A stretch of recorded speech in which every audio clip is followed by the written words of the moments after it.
హల్లెలూయా. అందరూ కూడా లేచి నిలబడినట్లయితే కొన్ని నిమిషాలు ప్రభువుని ఆరాధించుకున్నాము. నిశ్చయముగా ఈ ప్రారంభపు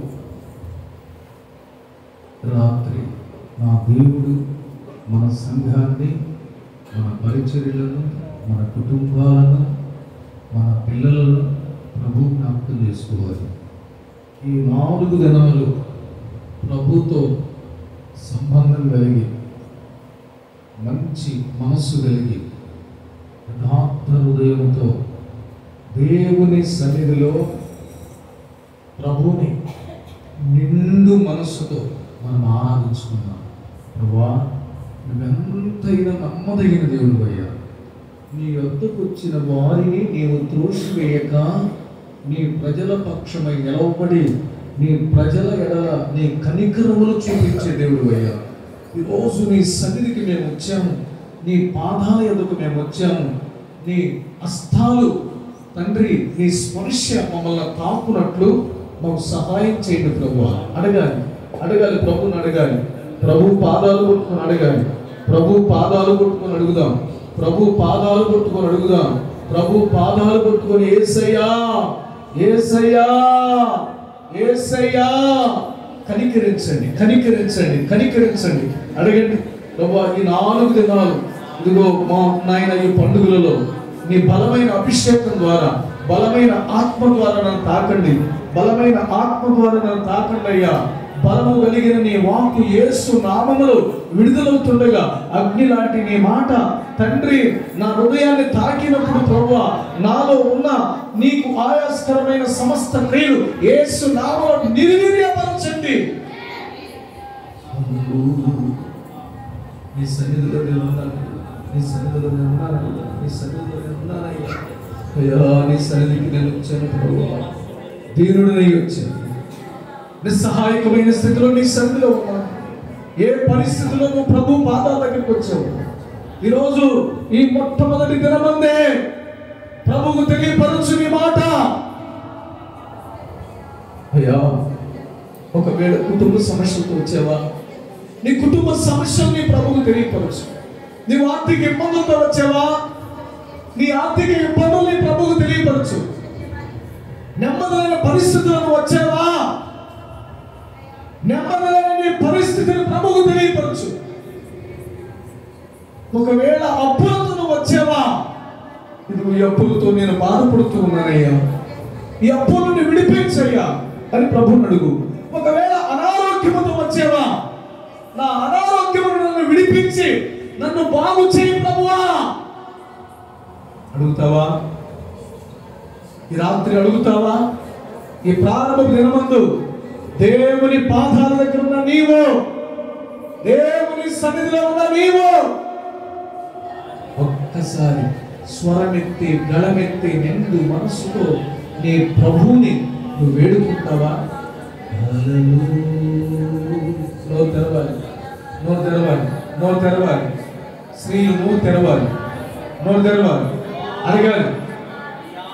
హల్లెలూయా. తెరువులోను పురుషులు నోరు తెరవాలి, తెరవాలి నోరు, పురుషులు నోరు తెరవబడాలి.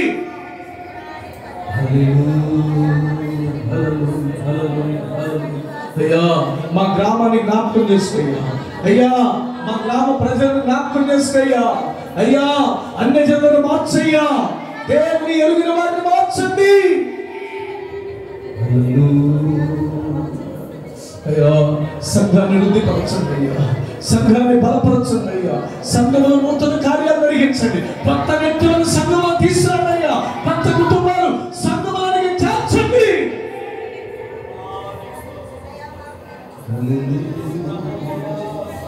అడగాలి, అడగాలి, లోపల అడగాలి.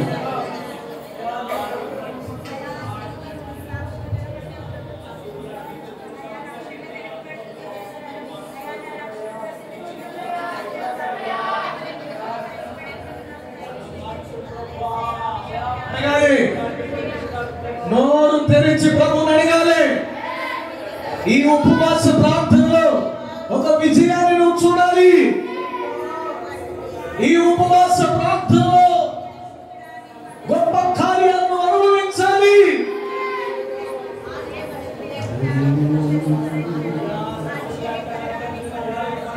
హల్లెలూయా హల్లెలూయా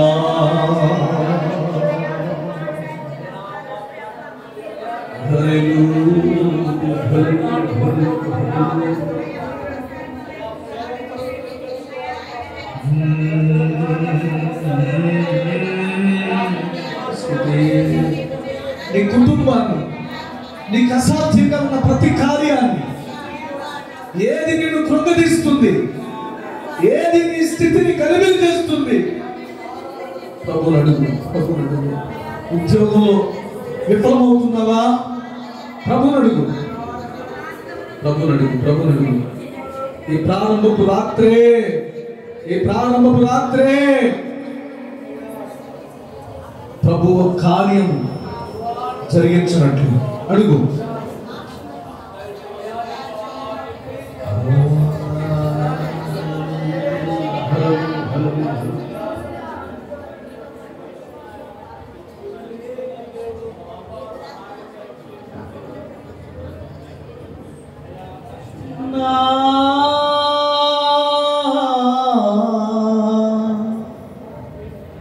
పరలోకపు తండ్రి వ్యవసాయకుడా,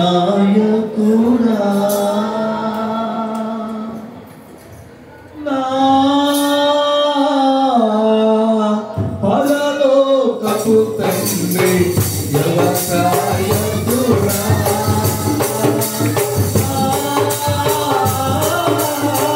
పరలోకపు తండ్రి వ్యవసాయకుడా, నీ తోటలోని ద్రాక్ష ఫలములకి అందుకాకి నిరపరచావా, నీ తోటలోని ద్రాక్ష ఫలములతో నన్ను అందుకాకి నిరపరచావా, జ్యోతిర్మయుడా నా ప్రాణప్రియుడా, మహిమలో నీవే, జ్యోతిర్మయుడా నా ప్రాణప్రియుడా, మహిమలో నీవే,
మధ్యలో సంచరిస్తూ ఆయన మన పక్షమై నిలబడిన సర్వశక్తి సంపన్నుడైన దేవుడు ఈ ప్రారంభపు రాత్రే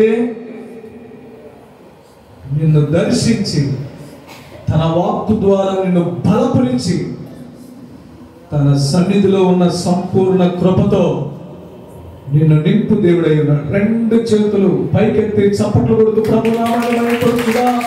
హల్లెలూయా, హల్లెలూయా, హల్లెలూయా, హల్లెలూయా. రాత్రికాల సమయంలో నా దేవా నాతో, మాతో, మా అందరితో మాట్లాడండి. మా అందరితో మాట్లాడండి. ఆయన మాట్లాడగా రోగులు బాగుపడ్డారు. ఆయన మాట్లాడగా వ్యాధిగ్రస్తులు నయమయ్యారు. ఆయన మాట్లాడగా జబ్బుల నుండి విడిపించబడ్డారు. ఆయన మాట్లాడగా చనిపోయిన వారు లేచారు. ఆయన మాట్లాడగా కుంటివారు నడిచారు. ఆయన మాట్లాడగా గుడ్డివారు చూశారు. ఆయన మాట్లాడగా మూగవారు మాట్లాడారు. ఆయన మాట్లాడగా నట్టివారి తెరవ చేయబడ్డాయి. ఆయన మాట్లాడితే చరిత్ర మారుతుంది. ఆయన మాటకి పండులు బద్దలయ్యాయి. సముద్రం పాయలైంది. అడవిలో రహదారులు వేయగలిగిన మాట ఈ రాత్రి ఆ మాట ద్వారా నా దేవుడు మాట్లాడాడు. నిండు మనసుతో ప్రభువా నాతో మాట్లాడాడు. ప్రభువా నాతో మాట్లాడు, నాతో మాట్లాడు, నాతో మాట్లాడు.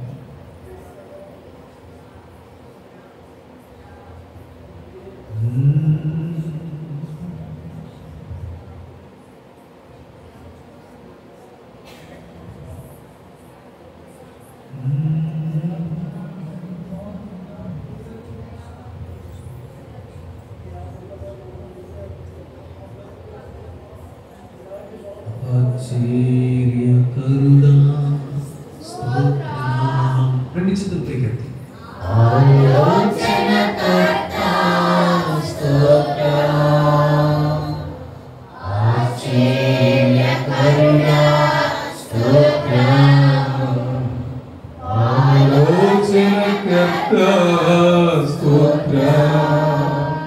బలమైన దేవా నిత్యుడవగు తండ్రి సమాధాన అధిపతి స్తోత్రం. బలమైన దేవా నిత్యుడవగు తండ్రి సమాధాన అధిపతి స్తోత్రం.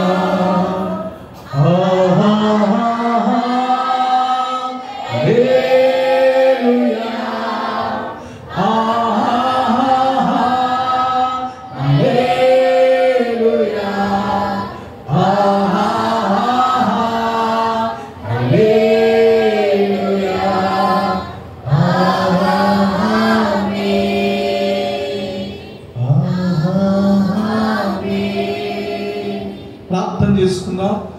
సర్వాధికారి అయిన మా తండ్రి, ఘనమైన నామమును బట్టి పరిశుద్ధ పాదాలు పట్టుకుని ప్రార్థిస్తున్నాను.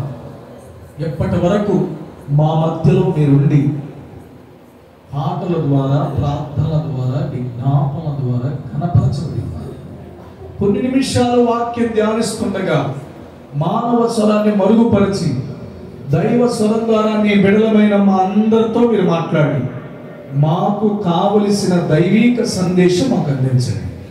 అల్లరి శక్తులు, చీకటి శక్తులు, సాతాను శక్తులు, దురాత్మ శక్తులు, అపవిత్రాత్మ శక్తులు, దయ్యపు శక్తులు, పాపపు కట్లు యేసు నామములో తెగిపోవునుగా.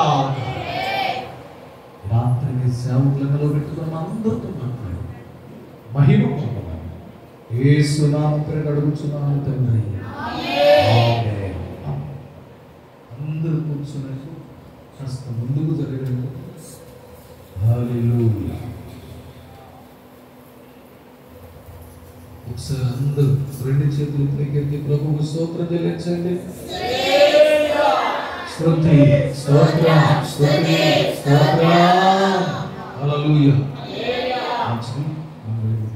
పరిసర ప్రాంతంలో దేవుని సేవ జరిగిస్తున్న దైవజనులు మధుబాబు గారు ఉన్నట్టుగా ఉన్నారు.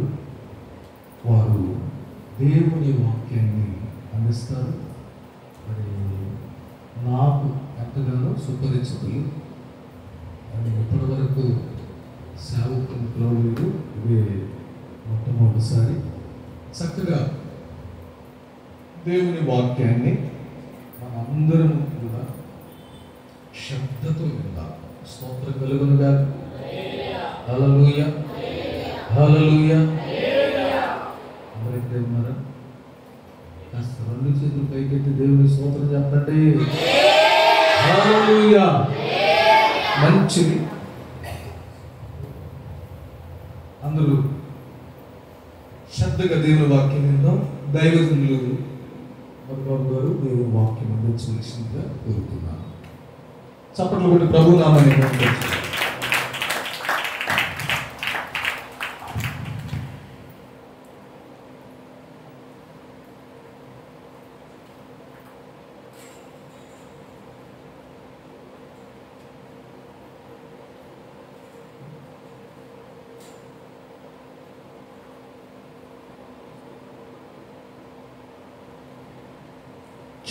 హల్లెలూయా. మన ప్రభువును రక్షకుడైనటువంటి యేసుక్రీస్తు వారి నామానికి ఘనత మహిమ ప్రభావములు కలుగునుగాక. ఈ యొక్క ఉపవాస ప్రార్థనలకు కూటాలకు నన్ను ఆహ్వానించిన మా ప్రియులు అన్నయ్య నేను పిలుస్తాను, కానీ అన్న నాతో స్నేహపూర్వకంగా ఉంటాడు సరదాగా. కాబట్టి యేసుబాబన్నకు, వదిన గారికి, వారి కుటుంబానికి, కూడిన సంఘానికి హృదయపూర్వక వందనాలు తెలియజేస్తున్నాను. దేవుని యొక్క వాక్యంలోనికి వెళ్దాం ఆలస్యం చేయకుండా. యోహాను రాసిన 3వ పత్రిక 2వ వచనాన్ని చదువుకుందాం. ప్రియుడా, నీ ఆత్మ వర్ధిల్లుచున్న ప్రకారము నీవు అన్ని విషయములలోనూ వర్ధిల్లుచు సౌఖ్యముగా ఉండవలెనని ప్రార్థించుచున్నాను. అందరూ వాక్యం చదివిన తర్వాత నా వైపు చూడాలి. గమనించిన దేవుని బిడ్డలారా, ఈ లోకంలో క్రీస్తుని అంగీకరించి దేవునితో కలిసి నడుస్తున్న ప్రతి ఒక్కరికి ఒక ప్రత్యేకమైన ఆశ ఉంటుంది. అందులో ఈ దినాలలో ఆ ఆశ చాలా ఎక్కువగా ఉంది. ఏమిటయ్యా అది అని అంటే, వారు కోరుకునేటువంటి విషయం ఏంటంటే, దేవుడు మా జీవితాలలో గొప్ప కార్యాలు జరిగించాలి. మా లైఫ్ ఆర్థికంగా, మానసికంగా, ఆత్మీయంగా తర్వాత మాట్లాడుకుందాం, మిగిలిన ఎన్నో విషయాల్లో బాగుండాలని కోరుకుంటారు. కోరుకున్నట తప్ప అనంటే మీరేమంటారు? నిజం చెప్పాలి, ఏమంటారు? కొంతమంది టెక్నిక్గా తప్పించుకోవడానికి తప్పు అంటారు, కొంతమంది మీ క్లాస్ సైలెంట్ ఉంటారు. హల్లెలూయా. తప్పు అయితే కాదు. దేవుని వాక్యము ఎన్నడూ మనకు అబద్ధం చెప్పదు. ఆయన ఈ భూమి మీద ఈ జీవ సంబంధమైన వాటికి, భక్తికి, రెండిటిని కావలసిన వాటిని ఇస్తానని ఆయన మాట ఇచ్చి ఉన్నాడు. అయితే మనిషి కోరిక తప్పు కాదు, కానీ కోరుకుంటున్న విధానం తప్పు అని ఈ వాక్యం ద్వారా నేను చెప్పాలని ఆశపడుతున్నా. చాలా క్లియర్గా ఇక్కడ మనం స్పష్టంగా చూస్తున్నాం. ఈ యొక్క మాటలు ఏమని పలుకుతున్నాడంటే, ప్రియుడా, నీ ఆత్మ వర్ధిల్లుచున్న ప్రకారం. అందరూ ఒక మాట చెప్పండి. నా ఆత్మ వర్ధిల్లుచున్న ప్రకారం నేను అన్ని విషయములలో వర్ధిల్లుతూ సౌఖ్యముగా ఉంటాను. రైట్, అర్థమైంది. ఇప్పుడు మ్యాటర్ సింపుల్.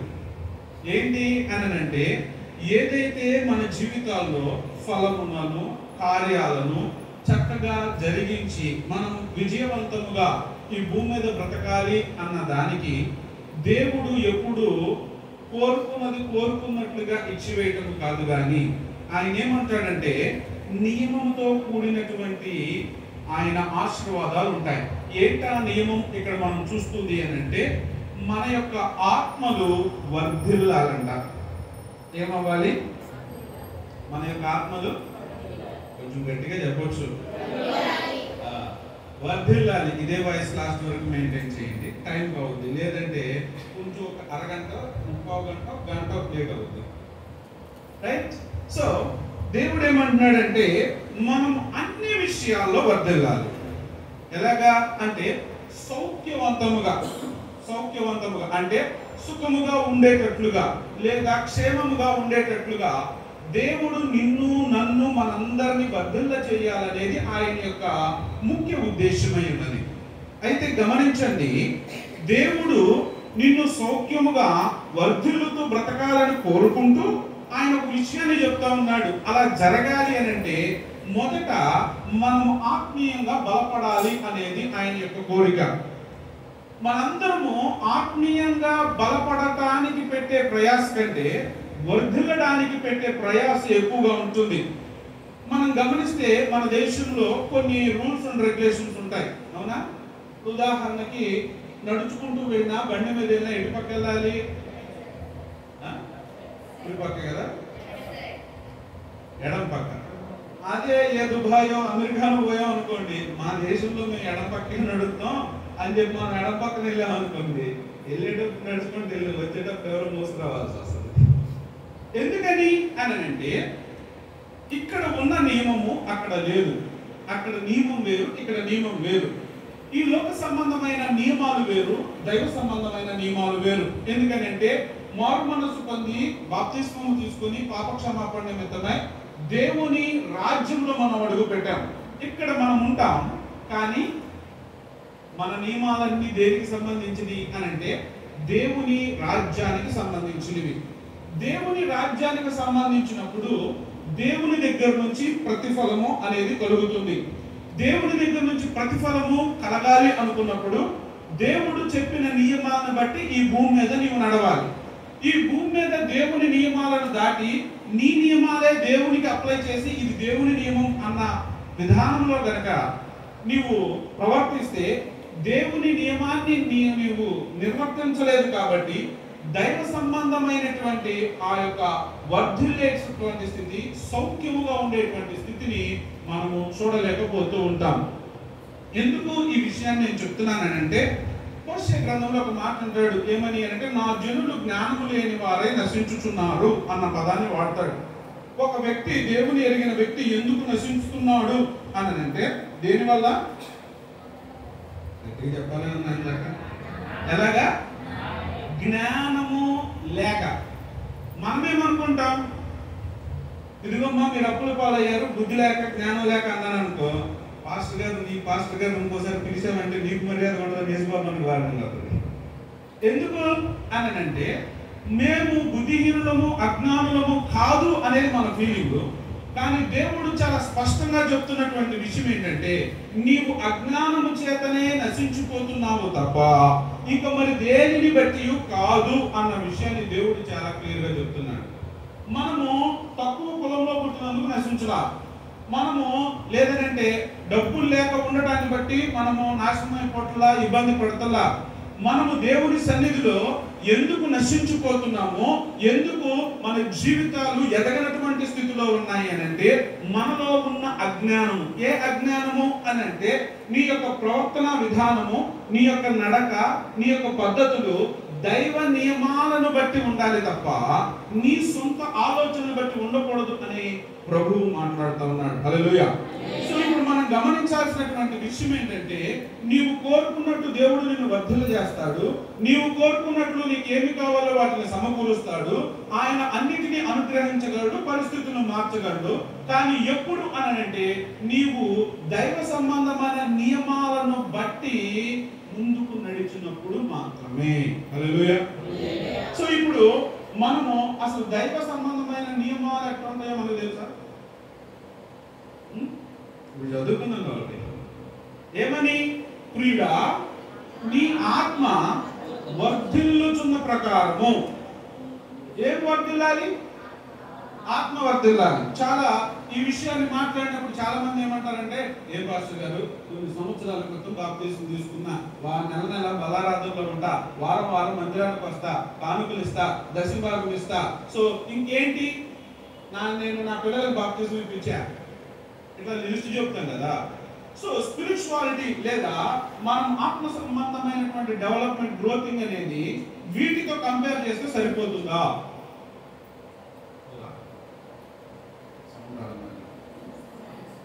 సరిపోద్దా? సరిపోదా? సరిపోదు. మరి ఎట్లా అవుతుంది? మీరే ఆన్సర్ చెప్పారు.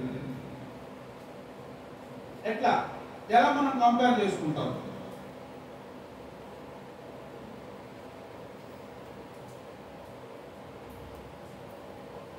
నాకు ఇప్పుడు దేవునితో మన ఆత్మీయ ఎదుగుదల అన్నప్పుడు కొన్ని విషయాలు జ్ఞాపకం వస్తాయి. రెండు రకాలైనటువంటి విషయాలు. ఒకటి,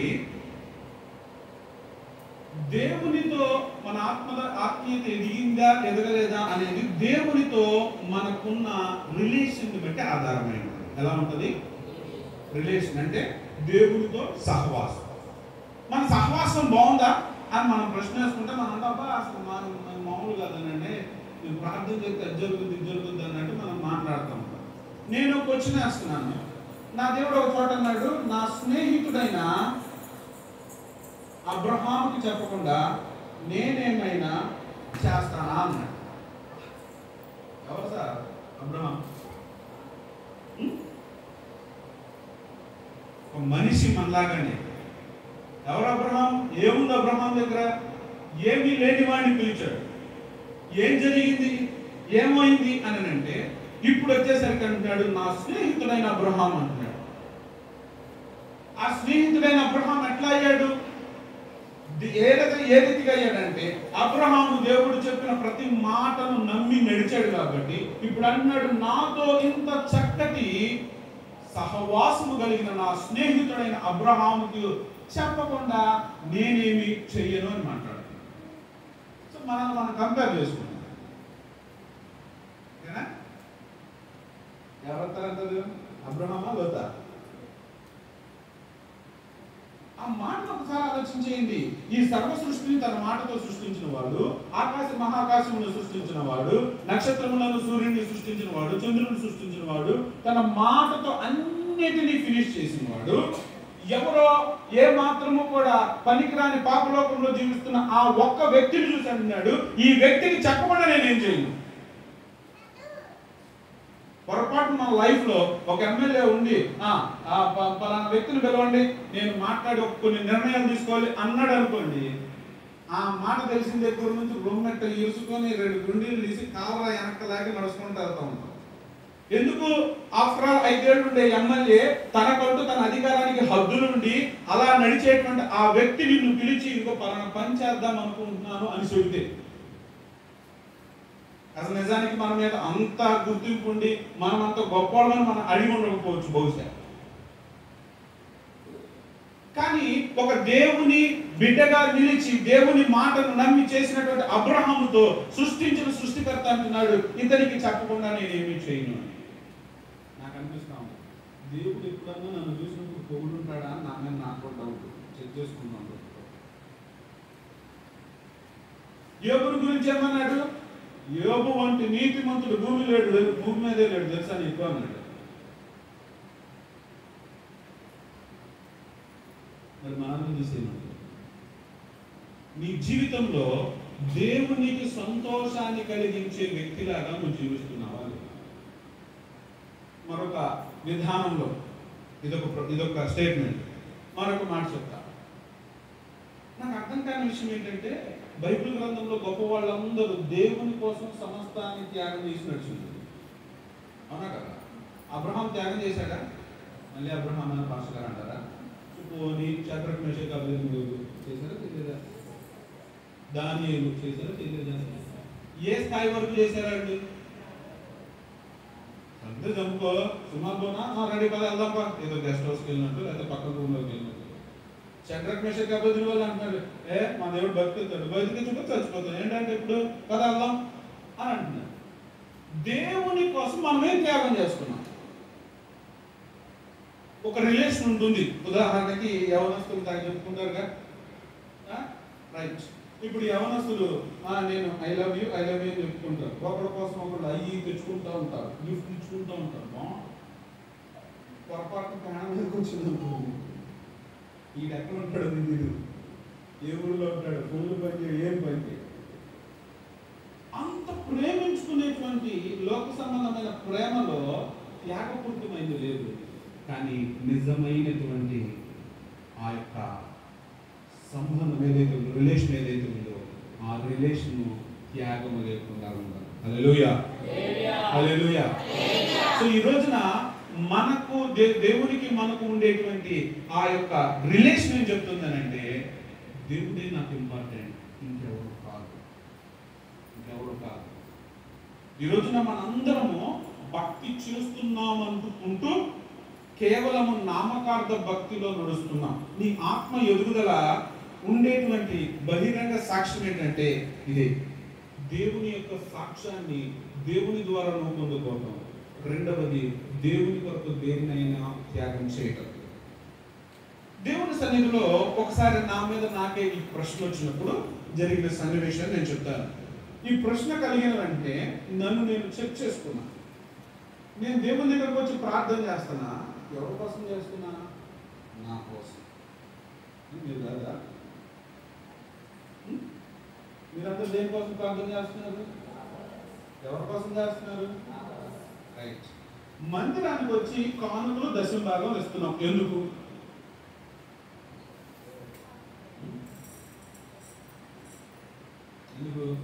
దశమ భాగంలో ఒక మాట చెప్పాడు లేదు, ఏమని? నా మందిరం దానికి మీ దశమ భాగంలో తీసుకుని ఇచ్చి కదా ఆకాశపు వాకులు ఇచ్చి నన్ను శోధించిన కదా ఆకాశపు వాకులు పట్టజాన దేవుడు నేను ఆకాశం తెరబడి వాడు పడతాడు మూట. ఇది మన కాన్సన్ట్రేషన్. మరి కానుకలు ఎందుకు చెప్తున్నాం? ఇవి నీకు ఇవ్వబడినా అది నుంచి కుదిరించి తెలియదు కొత్త మనుషులు ఎవరిలో కలిసాడు. మన బెనిఫిటే అంటే ఏం బెనిఫిట్? తిరిగి వస్తుంది బెనిఫిట్. కానుకలు అదే బెనిఫిట్. వాక్యం ఎందుకు చదువుతారు? ఇప్పుడు పాస్టర్ గారు సడన్గా అడుగుతారు, చదివారా అని. చదివానన్నప్పుడు చదివిపోతే బాగోదు, పాస్టర్ గారు తిడతారు. సో నువ్వేం చేసినా నీకు తిరిగి బెనిఫిట్ వచ్చేటువంటి విధానంలోనే మనం చేస్తున్నాము. కానీ సాక్రిఫిషియల్గా, త్యాగపూరితంగా కానీ, లేదా నేను తండ్రి రాజ్యానికి వెళ్ళేటప్పుడు సిద్ధపడాలి అని సిద్ధపాటు కోసం నువ్వేం చేస్తున్నావు? దేవుడు అన్నాడు, బాప్తిసం తీసుకున్నంత మాత్రాన తండ్రి దగ్గరికి వెళ్ళేసరికి సమయానికి ఈ మధ్యలో మనం ఎక్కడున్నా ఏం చేసినా తీసుకున్నాం కాబట్టి తీసుకున్న దానికి తప్పక దేవుడే పరలోకానికి తీసుకెళ్ళడు. నిన్ను నన్ను ప్రభు అయినటువంటి యేసుక్రీస్తు వారి తండ్రికి అప్పచెప్పేటప్పుడు ఒక చక్కటి విధానంలో, ఒక చక్కటి పద్ధతిలో, ఒక చక్కటి రూపకల్పనలో నిన్ను సరిదిద్ది సరిచేసి తండ్రి అయిన దేవునికి అప్పచెప్పాలని ప్రభు కోరుకుంటున్నాడు. ఆ విషయాన్ని మనం మర్చిపోతున్నాం. దేవుని సన్నిధిలో నీవు వర్ధిల్లాలి అని అంటే నీ ఆత్మను సిద్ధము చేసుకోవటం, ఆత్మీయ స్థితిని సిద్ధం చేసుకోవడం ప్రాముఖ్యం. ప్రకటన గ్రంథం 1:6 అంటాడు, ఆయన మనలను తండ్రి అయిన దేవునికి ఒక రాజ్యముగాను ఒక యాజకులుగాను అర్పించనై ఉన్నాడు. తండ్రి అయిన దేవుని దగ్గరికి మనం వెళ్ళేటప్పటికి మన ఆత్మీయ స్థితి ఒక రాజులాగా తయారవ్వాలి. మన ఆత్మీయ స్థితి యాజక స్థితిలోనికి వెళ్ళాలి. నువ్వు దేవుని సన్నిధిలో ఈ భూమి మీద అపమానకు ముందు దేవుడి అధికారం ఇచ్చి నిలబెట్టినటువంటి ఒక రాజులాగా నీ ప్రవర్తన ఉండాలి. నీవు దేవుని సన్నిధిలో దేవుని దగ్గరికి వచ్చేటప్పుడు ఎంతో వినయముగా, విధేయతతో నీ యొక్క త్యాగపూరితమైనటువంటి స్థితిని, కృతజ్ఞతను దేవునికి చెప్పేటువంటి యాజక ధర్మాన్ని పాటించే స్థితిలో నువ్వు ఉండాలి. లేకపోతే నీ ఆత్మీయ స్థితిలో ఏ మాత్రము మార్పు ఉండదు. హల్లెలూయా, హల్లెలూయా. మరి ఇప్పుడు ఎట్లా వర్ధిల్లుతావు? ఎట్లా? నేను ఒక మాట చెప్తాను. ప్రతి వారం లేదా ప్రతి ప్రేయర్ టైంలో వాక్యాన్ని వింటాం కదా, విన్న తర్వాత మనం ఏం చేస్తున్నాం?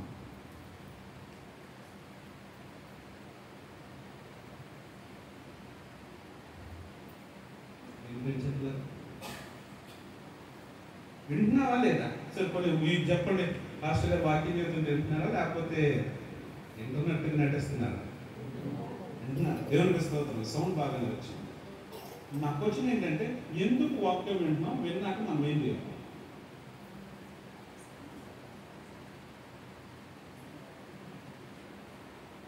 నేను ఇంకో మాట కూడా చెప్తా, ఎస్ ఆర్ నో చెప్పండి. ఓకే, విన్న వాక్యము ఎప్పుడు ఇది కొంచెం కష్టమే అన్నట్టు అనిపించిందా లేదా? ఎక్కడ సౌండ్ లేదని మీకు లేదు కదా? వెరీ గుడ్, అలాగే ఉన్నాను. కొంచెం టైం అవుతున్నాను. రైట్, ఇక్కడ ఉండే ఈ క్వశ్చన్ మార్క్ ఏదైతే ఉందో అదే మీరు ఫస్ట్ వాక్యాన్ని ఎందుకు వింటున్నామంటే వాక్యానుసారంగా మనల్ని మనం దిద్దుకోవటానికి, మార్చుకోవటానికి. ఈ పెట్టగదు కాదు. నేను ఒక మాట చెప్పాలంటే నీ జీవితాన్ని మార్చే జీవ వాక్యే ఈ వాక్యమై ఉంది. హల్లెలూయా. అందరికీ తెలిసిందే. తక్కువ చెప్పండి. యోహాను సువార్త మొదటి వచనం. ఆదియందు వాక్యము ఉండెను, ఒక దేవుడై ఉండెను. తక్కువ వెళ్ళారు, మధ్యలో 30 వేశారు. ఆదియందు వాక్యము ఉండెను, వాక్యము దేవుని దేవుడెను, వాక్యమే. ఇప్పుడు ఈ దేవుడు వాక్య రూపంలో నీలోకి వచ్చి నువ్వు మార్చుకొని సరిది చేయబడితే అప్పుడు కదా నీ ఆత్మీయతలో మార్పును చూసేది. మనం వాక్యం విని దులుపుకొని ఇక్కడ నుంచి వెళ్ళిపోతే నీ జీవితం ఎలాగ మార్చబడుతుంది? ఏ రీతిగా నీ ఆత్మీయ స్థితి మార్చబడుతుంది? ఓకే, ఇదిగో దేవుని వాక్యం ఇలా చెప్పబడింది కదా, నేను ఏం చేయాలి, ఎలా చేయాలి, నేను ఎలా మార్చుకోవాలి, నాకు అడ్డం ఉన్నదేంటి, నేను సరిదిద్దుకోవాల్సింది ఏంటి అన్న ఆలోచన నీలో రానప్పుడు వాక్యము ఫలించట్లేదు. విత్తువాని ఉపమానం ఏం చెప్తుంది? ఎవడైతే ఆ వాక్యాన్ని తన మంచి నేలను పడిన హృదయంలో ఉన్నటువంటి వాక్యం ఎలా ఉంటుందంట? 30 దంతులుగా, 60 దంతులుగా, 100 దంతులుగా ఖచ్చితంగా ఫలిస్తుంది. సో నీకు మొదట రాళ్ల పక్కన పడినటువంటి నేల వలె నీ హృదయం ఉన్నప్పుడు, దానిని నువ్వు ఆ విత్తనాన్ని తీసుకోలేని స్థితిలో ఉన్నప్పుడు, ఆ రాళ్ల లాంటి పాపపు స్థితి, కఠినమైనటువంటి హృదయాలు నీలో ఉండి వాక్యానికి వ్యతిరేకంగా నువ్వు ఆలోచిస్తున్నప్పుడు ఫలించలేని స్థితిలో ఉంటావు. నీవు ఎప్పుడైతే దేవుని యొక్క వాక్యము నీకు వచ్చిందో ఆ నేల రాతి నేలగా ఉన్నప్పుడు ఆ నేలను బట్టి దేవుని సన్నిధిలో వాక్యం ఎదగదు, నువ్వు ఓడిపోతుంటావు.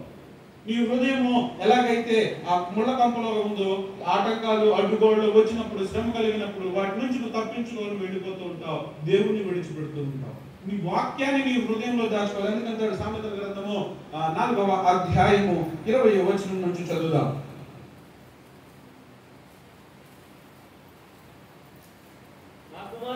నా కుమారుడా, నా మాటలను ఆలకింపుము, నా వాక్యములకు నీ చెవియొగ్గుము, నీ కన్నుల ఎదుట నుండి వాటిని తొలగింపనీయకుము, నీ హృదయమందు వాటిని భద్రము చేసుకొనుము. ఏం చేయాలంట అక్కడ అనలో? ఏం చేసుకోవాలి? గట్టిగా చెప్పండి. మాకు అలవాటు లేని మాటలు పాస్టర్ గారు అంటారా? ఏం చేసుకోవాలి? భద్రం చేసుకోవాలి. మా చర్చిలో ఒక రూల్ ఉంటుంది. నేను ఎప్పుడు గరిస్తే గత వారం ఏం మాట్లాడాను అన్నప్పుడు 6 మెంబర్స్ సమాధానం చెప్తాను. ఇంకోసారి వస్తా ఈ వాక్యాన్ని అడిగితే ఏం చేయాలి? భద్రం చేసుకోవాలి. అడిగినప్పుడు నాకు చెప్పాలి. హల్లెలూయా. హృదయంలో దేవుని వాక్యం భద్రం చేసుకోకపోతే మీకు ఆ వాక్యము ఎన్నడూ పని చేయదు. దేవుని వాక్యము దేవుడై ఉన్నాడు. వాక్య రూపంగా దేవుడు నీలో ప్రవేశించాలనుకుంటున్నాడు. ఆ మాటను హృదయంలో దాచుకోకపోతే నువ్వు ఇక్కడ కూర్చున్నా ఒకటి. నాకు తెలిసిన ఒక ఫ్రెండ్ ఉన్నాడు, వాడి పేరు ఏదో ఉందో చెప్తాను. వాళ్ళ నాన్నగారు ఒకరోజు అన్నాడంట, అరే రేపు నువ్వు వైజాగ్ కావాలరా అన్నాడంట. సరే అది ఎందుకు, ఎక్కడాడు, ఏం చెప్తున్నాడు, పిలువు వైజాగ్ ఉంచుతాను అన్నాడంట. అని అంటే ఏమున్నాయి కనిపించడానికి ఇలా కంగారు పెట్టి అతకడం ప్రారంభించారు. సాయంత్రానికి వచ్చాడు నేటంగా నీరసం. ఏడికి వెళ్ళేవారు అంటే నువ్వు బొమ్మన్నావు, వైజాగ్ పోయాను, వచ్చాను అన్నాడు. ఎందుకు వెళ్ళాడు? పోనీ వెళ్ళడం వల్ల ఏ లాభం జరిగింది? పైగా ఛార్జీలకి డబ్బులు బట్టి వెళ్ళాడు, తినడానికి బయటికి వెళ్ళాలి. తిండి తిప్పలేక రోజంతా సాయంత్రానికి హుజూరు మసీదు అనుకుంటూ వచ్చాడు. ఈయన సామెత చెప్తారు, సరే కదా అక్కడికి వెళ్ళి వచ్చాడు, ఇందులో నీ పేరు పెట్టుకొని చర్చికి వెళ్ళి వచ్చాను చెప్తారు. ఎందుకు వచ్చాం మనం ఇక్కడికి? నేర్చుకోవడానికి వచ్చాం. ఎందుకు వచ్చాం? దాన్ని దాచుకోవడానికి వచ్చాం. ఆ రీతిగా మారడానికి వచ్చాం. మారటం వల్ల ఏం జరుగుతుంది? నేను ఏది కావాలనుకుంటున్నానో అది ఆటోమేటిక్గా దేవుడు ఇస్తాడు. ద్వితీయోపదేశకాండం 28వ అధ్యాయము 2వ వచనాన్ని చదువుదాం. ద్వితీయోపదేశకాండం 28వ అధ్యాయం 2వ వచనం.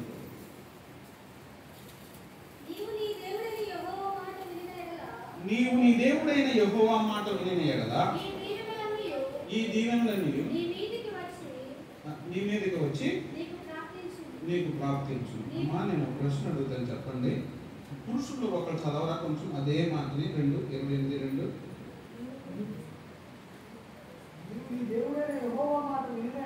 నీవు నీ దేవుడైన యెహోవా మాట వినిన యెడల నీ దీవెనలన్నీ నీ మీదికి వచ్చి నీకు ప్రార్థించును. వీళ్ళు తప్పు చదువుతున్నారు. వెనకాల వాళ్ళు ఎవరు చదువుతారా? సాధారణ చూసి చదవడం.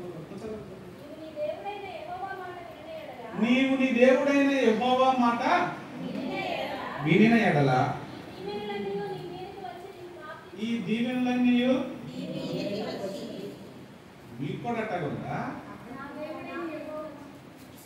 దేవుడు ఇక్కడ ఏమంటున్నాడు? నువ్వు నేను చెప్పిన పని చేస్తే నీకు కావాల్సింది నీ వెనకాల వస్తుంది. మనం ఏం చేస్తాం? కావాల్సిన దాని వెనకాల పడతాం. దేవుడు ఏం చేయట్లేదని కొనుగుతాం.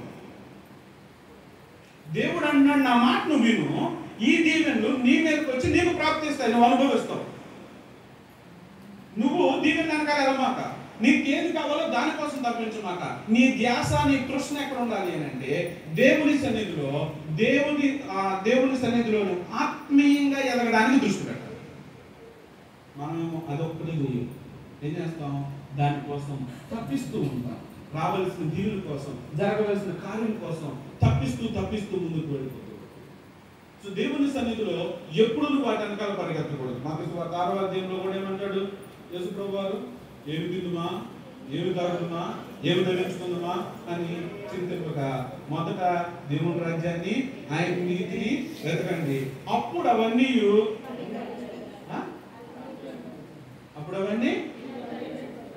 నీ దగ్గరికి స్పష్టంగా చెప్పడం, కొంచెం కరెక్ట్గా చెప్పడం. అనుగ్రహించబడును. ఎప్పుడు? నీ దృష్టికి ఇక్కడ పెడితే నీ చుట్టూ ఉన్నదంతా దీవెనే. నీ దృష్టి కింద పెడితే అపవాది పైనుంచి ఒక తొక్కు అడిగి దగ్గరికి లాక్కుంటుంది. అందుకే మనము ఆత్మీయతలో గుర్తుపెట్టుకోవాల్సింది, ఒకసారి నీవు రక్షింపబడిన తర్వాత, దేవుని బిడ్డమైన తర్వాత నీ ధ్యాస, నీ తపన అంతా దేవుడై ఉండాలి. దేవుని చిత్తం ఏంటి, ఎలా నడవాలి, ఏం చేయాలి, ఎలా బ్రతకాలి, ఎలా మాట్లాడాలి, నా ఉద్దేశాలు ఎలా ఉండాలి, నా చూపులు ఎలా ఉండాలి అని ప్రతి ఒక్క దాని మీద నీవు దైవ సంబంధమైన విధానంలో ముందుకు వెళ్ళినప్పుడే నీవు దేవుని దగ్గర నుంచి పొందుకుంటావు. చాలా సందర్భాల్లో మనకు ఈ లోక సంబంధమైనటువంటి విషయాలను కూర్చొని చెందుతాం. 99% ఇదే చింత, అంతకు మించి ఏమీ లేదు. ఈ లోక సంబంధమైన చింత ఎక్కువ. దేవుని దగ్గర ఆత్మ సంబంధమైన చింత ఎన్నడూ పడదు. ఎప్పుడన్నా నేను మిమ్మల్ని ప్రశ్న అడుగుతున్నా, ప్రార్థన అంటే ఏంటి అర్థం? Very good sister, God bless you. దేవునితో ఏం మాట్లాడుతున్నావు? మీరే చెప్పారు కదా మాట్లాడుతున్నాని. ఏం మాట్లాడుతున్నావు? అందరూ అలా వస్తున్నారు. ఏం మాట్లాడుతున్నారు? మీరు మాట్లాడేది నేనంటే చెబుతాను, నన్ను అడిగితే నేను చెబుతా ఏం మాట్లాడతారు. మీరేం మాట్లాడుతున్నారు దేవునితో?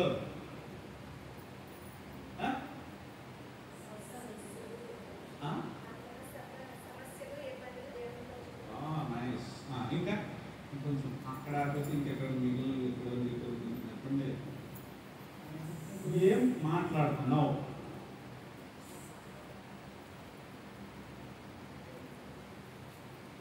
Brothers, please.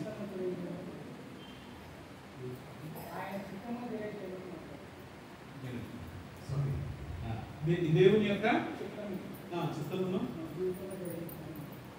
నైస్. అంతేనా? చేసే హాఫ్ అన్ అవర్ 1 అవర్ ఇదొకటే నడుస్తుంది, మాట్లాడుతుంది.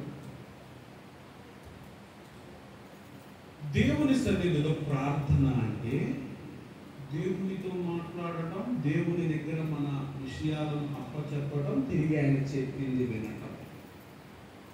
నువ్వు ఎప్పుడైతే దేవుని యొక్క స్వరాన్ని వినలేని స్థితిలో ఉంటావో, నీవు ఎప్పుడైతే దేవుని ఉద్దేశాన్ని గ్రహించలేని మనసుతో ఉంటావో, నీవు దేవుని సన్నిధిలో ఎన్నడూ రిసీవ్ చేసుకోలేవు. అదే ప్రాబ్లం. మనం దేవుని సన్నిధికి వచ్చి చేసే పెద్ద మిస్టేక్ అంటే సూపర్ మార్కెట్కి వెళ్ళి సరుకులు కొట్టుకెళ్ళి సరుకులు లిస్ట్ ఇచ్చినట్టు ఒక లిస్ట్ పెట్టేసేసి బ్యాక్ అయిపోతాం. ఆమేన్, ఫినిష్. అంటే ఇప్పుడు దేవుడు ఏం చేయాలి అది ఒకటి చెప్పావు. మనం దేవుడితో ఎక్కడ మాట్లాడావు? మనకు సమస్య వచ్చినా ఇదే ప్రార్థన, మనకు అవసరం వచ్చినా ఇదే ప్రార్థన, మనకి విజయం కావాలన్నా ఇదే ప్రార్థన, స్తుతించమన్నా ఇదే ప్రార్థన, సంఘంలో ఒక సమస్య చెప్పి చేయమన్నా అదే ప్రార్థన. ఎందుకనంటే మన ప్రార్థన అలవాటు ప్రార్థన కానీ దేవుడితో మాట్లాడటం కాదు కాబట్టి. హల్లెలూయా. అదే ప్రార్థన. సంఘంలో ఇదిగో పలానా విషయం గురించి ప్రార్థన చేయండి అంటే అది ఒక్కటి తప్ప అన్ని చెప్పుకోతారు, లాస్ట్లో ఆమె అంటారు. ఇప్పుడు దానికి ఏమని మేము ప్రార్థన ఏకీభవించాలి? అవును ప్రభు, ఇది మాత్రం జరగాలి, మేము అడగాల్సింది మాత్రం వదిలేండి. దేవుని సన్నిధిలో ప్రార్థన చాలా చాలా నీవు ఏకాగ్రత కలిగినటువంటి విధానంలో మాట్లాడే పద్ధతిని మార్చుకుంటూ దేవుని సన్నిధిలో ప్రార్థన చేయాలి. నిన్న దిన ఒక వృద్ధురాలు వచ్చింది, అయ్యా మా కొడుకు గురించి ఇంతో మాట్లాడండి. చెప్పండి అమ్మ అంటే, ఆ కొడుకు ప్రతిరోజు తాగుతున్నాడు, తాగిన ప్రతిరోజు ఇంటికి బాది గొడవే. నా కొడుకు ఎట్లా మారాలో నాకు అర్థం కావట్లేదు అయ్యా. ఈ కాళ్ళు ఏం చేస్తున్నారు, కాళ్ళు కూడా చర్చకొస్తుంది అయ్యా. పట్టుబట్టిందంటే మాత్రం అందరికంటే ముందే కూర్చుంటుంది, అది వదిలేసిందంటే మాత్రం ఎవరు చెప్పి ఇంట్లో చూసుకోగలరు. ఏం చెప్పానమ్మా, నువ్వు తెలియదు కదా, ఒక పద్ధతిలో ప్రార్థన చేయాలి, ప్రార్థనా విధానాన్ని మార్చుకోవాలి. దేవుని సన్నిధిలో ఎప్పుడు మనం ప్రార్థించినా వాక్యానుసారమైన ప్రార్థన మనం ప్రార్థన చేయాలి. అదే కదా. నా చిన్నప్పుడు నేను స్కూల్కి వెళ్తున్న దగ్గర నుంచి మా అమ్మగారు స్కూల్కి ఒకటి చెప్పేవాడు, అది వెళ్ళేటప్పుడు ప్రార్థన చేసుకోవాలి. చిన్నప్పుడు నేను ప్రార్థన చేసాను, మామూలు కాదు. ఏ ప్రార్థన చేశాను? మా అమ్మ కాపాడు, మా నాన్న కాపాడు, నన్ను కాపాడు, మా చెల్లి కాపాడు, ఆమె చలో త్వరగా. ఇది ప్రార్థన అవుతుందా? ఉదయం, మధ్యాహ్నం, సాయంత్రం నేను ఎప్పుడు ఇంట్లోకి వచ్చినా, ఇంట్లో నుంచి బయటకు వెళ్ళి ఎప్పుడు వెళ్ళినా సరే ఈ ప్రార్థన చేసేవాడు. ఉపయోగపడదు. నీవు దేవుని సన్నిధిలో ప్రార్థన చేసేటప్పుడు కొన్ని రకాలైనటువంటి పద్ధతులు ఉన్నాయి. నీవు ప్రతి సంవత్సరం వాగ్దానం తీసుకుంటారా? ఎంతమంది తీసుకున్నారు ఈ సంవత్సరం వాగ్దానం? తీసుకున్న వాళ్ళు ఎవరు చెప్పండి, ఎవరు తీసుకున్న వాళ్ళు ఎవరైనా ఉన్నారా? Right, very good. ఇప్పుడు నా ప్రశ్న ఏంటంటే, ఎందుకు తీసుకున్నా, ఏం చేయడానికి తీసుకున్నా? సార్, ఆ వాగ్దానము దేవుడు నీ భవిష్యత్ కాలంలో, ఆ సంవత్సరం నీ జీవిత కాలంలో నీకు ఎప్పుడు ఆపద వచ్చినా ఆ వాక్యమే నిన్ను కాపాడేది. అదే వాగ్దానం అంటే. అబ్రహాముకు చేశాడు వాగ్దానం ఏమని? నిన్ను ఆశీర్వదించిన వాడిని నేను ఆశీర్వదిస్తా, నిన్ను దూషించిన వాడిని నేను శపిస్తా. ఊరుకో నేను. అబ్రహాము జీవిత కాలం అంతా తనకు తోడు ఉన్నది ఆ వాగ్దానమే. వాగ్దానం అంటే వాక్యమే, వాక్యం అంటే దేవుడే, దేవుడు అంటున్నాడు నీతో డైరెక్ట్ గా ఆ మాట ఇచ్చి చెప్పి ఉంచుకోమంటే మనం అంత సంవత్సరం అంతా దాన్ని బైబిల్లో పెడతాం తప్ప ఒక్క రోజు తీసి చదివి ఈ వాగ్దానం నాకు ఇచ్చావయ్యా, నా బ్రతికిందికి ఇలా ఉంది, దీన్ని మార్చయ్యా అని వాగ్దానాన్ని ఎత్తిపట్టి ప్రార్థన చేయడం చెయ్యి. మరి ఆత్మీయతలు ఎదుగుతున్నామని ఫీలింగ్ మాత్రం మనం నీవు దేవుని సన్నిధిలో వాక్యాన్ని ఎత్తిపెట్టి ప్రార్థన చేయాలి. మార్కు సువార్తలో 11వ అధ్యాయంలో దేవుడు ఒక మాట ఉంటాడు, ఇదిగో మీరు దేవుని యందు విశ్వాసం ఉంచండి, మీరేం చేయాలి అని అంటే, మీరు ప్రార్థించిన వాటిని పొంది ఉన్నామని నమ్మండి, అప్పుడు మీకు అవి అనుగ్రహించబడదు. ఎప్పుడు? ప్రార్థించిన దాన్ని పొంది ఉన్నట్టుగా.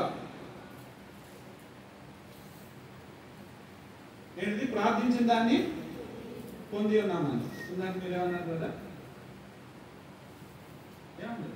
కాసేపు ఉన్న తర్వాత మాట్లాడుకున్నాం కదా, ఏం చెప్పాడమ్మా?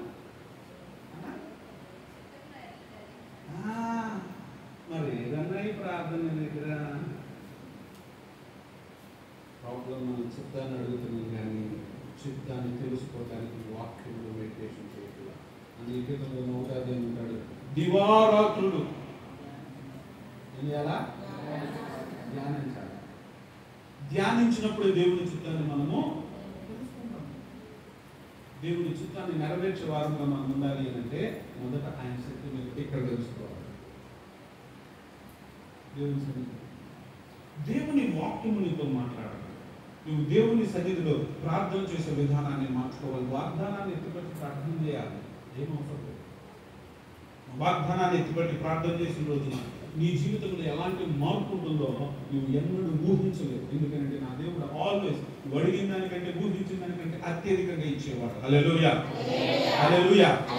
ఈ రోజు నుంచి నీ ప్రార్థన మార్చబడుతుండగా నీ దేవుడు నీ జీవితంలో ఎలాంటి కార్యాన్ని చేయబోతున్నాడంటే, అడిగిన దానికంటే ఊహించిన దానికంటే అత్యధికంగా నువ్వు పొందుకోబోతున్నావు. హల్లెలూయా. హల్లెలూయా. ఈ 3 రోజుల్లో మీ దృష్టిని మిమ్మల్ని మీరు మార్చుకోవడానికి కనుక పెట్టగలిగితే ఈ మార్పు వచ్చే నెల నుంచి మీ జీవితంలో, ఈ 2 నెలల్లో ఈ సంవత్సర వాగ్దాన మార్పును మీ జీవితంలో మీరు చూడబోతున్నారు. హల్లెలూయా. సో రెండవది, ప్రార్థన చేసినప్పుడు జరిగింది అని విశ్వసించి దేవుని దగ్గర ఒప్పుకోవడం అనేది చాలా పవర్ఫుల్. ఏమంటారంటే దాన్ని ఇదొక దేవుని సన్నిధిలో ఒప్పుకోలు, అదొక ఒప్పుకోలు. ఆ ఒప్పుకోలు చేసుకునే స్థితిని నువ్వు అనుభవించగలిగితే, ఆ స్థితిలోకి నువ్వు వెళ్ళగలిగితే నీ ముందు నిలవగలిగింది ఏది కూడా లేదు. ఏ సమస్యనైనా నువ్వు గెలవగలవు, దేన్నైనా నువ్వు మార్చుకోగలవు. కాబట్టి మొదట మన ఆత్మీయతలో ఎదిగేటప్పుడు ఒకటి, నువ్వు దేవుని దగ్గర నుంచి మాటలు వినగలిగిన స్థితిలో ఉండాలి. రెండవది, నీ ప్రార్థనా జీవితంలో ఎదుగుదల అనేది ఉండాలి. ఎదుగుదల ఉండాలి.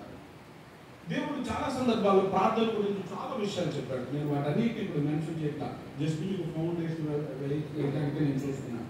సో నీవు ఇలాంటి ప్రార్థన జరుగుతున్నప్పుడు నిన్ను నువ్వు మార్చుకోవడానికి చూడకపోతే, నీ ప్రార్థనా విధానాన్ని, నీ మాట తీరుని, దేవుని దగ్గర ప్రార్థన చేసే పద్ధతులను నువ్వు నేర్చుకోకపోతే అది నీకు ఏ మాత్రము ఉపయోగకరంగా ఉండదు. పాస్టర్ గారు ఎంత డబ్బు ఖర్చు పెట్టి ఇలాంటివి పెట్టినా ఉపయోగం ఉండదు.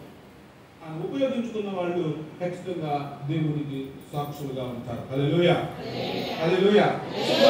మీకు ఒక ఉదాహరణ చూపిస్తాను. జస్ట్ నేను ఒక ఉదాహరణ చూపిస్తా, నేను చెప్పినటువంటి వాటి విధానంలో. మొదట యెహోషువ గ్రంథము 6వ అధ్యాయాన్ని తీద్దాం.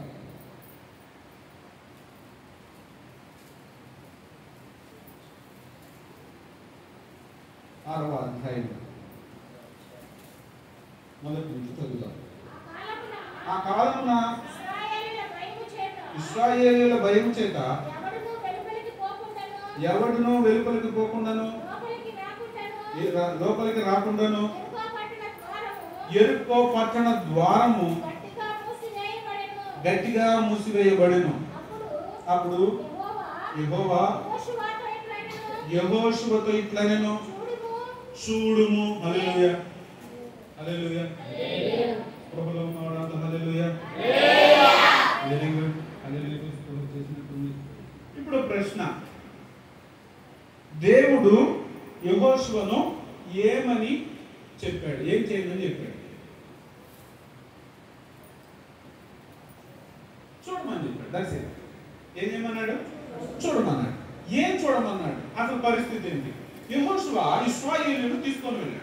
ఎక్కడికి అని అంటే ఆ కానాను దేశంలోనికి వెళ్ళి కానాను అంతటిని స్వతంత్రించుకొని ఇశ్రాయేలీయులకు పంచిపెట్టేటువంటి బాధ్యత ఎవరికి ఇవ్వబడింది అని అంటే యెహోషువ చేతిలో పడింది మోషే తరువాత. ఇప్పుడు యెహోషువ యెరికో పట్టణం దగ్గరికి వెళ్ళారు. ఇశ్రాయేలీయులకి ఆ యొక్క దేవుడు ఎలా తోడుండి అద్భుతాలు చేస్తున్నాడో ఆల్రెడీ యెరికోలో ఉన్నటువంటి అనేక మందికి తెలుసు.